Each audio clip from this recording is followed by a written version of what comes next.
Crazy God story.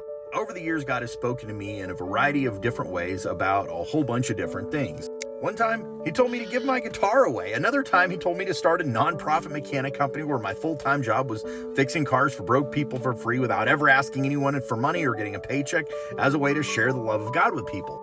There's times that he's told me to go up and talk to people, and sometimes he's told me exactly what to say to them. There's just been a ton of times over the years where God has spoken to me. Now, there's been different ways that God has spoken to me over the years, and I frequently get people asking, like, how do they hear from God? Like, what do they need to do? Like, what's the trick? Because they're like, I hear from people all the time that are talking about how God speaks to them, but I've never been able to get him to speak to me. Sometimes I think I'm hearing him, I'm not sure.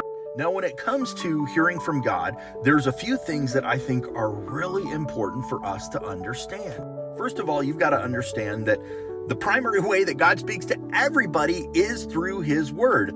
The Bible is God speaking to us. Like, the way that God told me to start the nonprofit mechanic company was through the Bible. Like, he used the Bible to tell me to start that company. One of the things that Jesus taught in Luke 16 is that if you're faithful with what God has given you, you'll be given more. But if you're unfaithful with what God has already given you, then what you have will be taken away. One of the things that God has taught me over the years is that he wants us to listen to what he has to say to us through the Bible and live in obedience to that.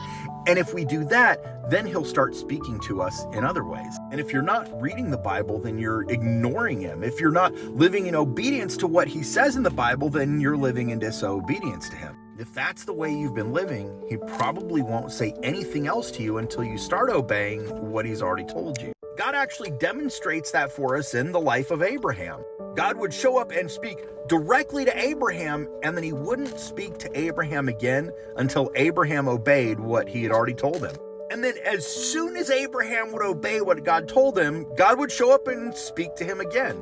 In John 10, Jesus talked about how his sheep would hear his voice and know that it was him speaking, that they would be able to distinguish between his voice and the voice of somebody else. One of the things that passage teaches us is that if you're following Jesus, if you're listening to what he has to say to you through the Bible and living in obedience to it, that you will learn to hear his voice. And then when he starts to speak to you in other ways, you will clearly know that it's him. You won't wonder, you'll know, because you'll know how to recognize his voice versus some random thoughts in your head.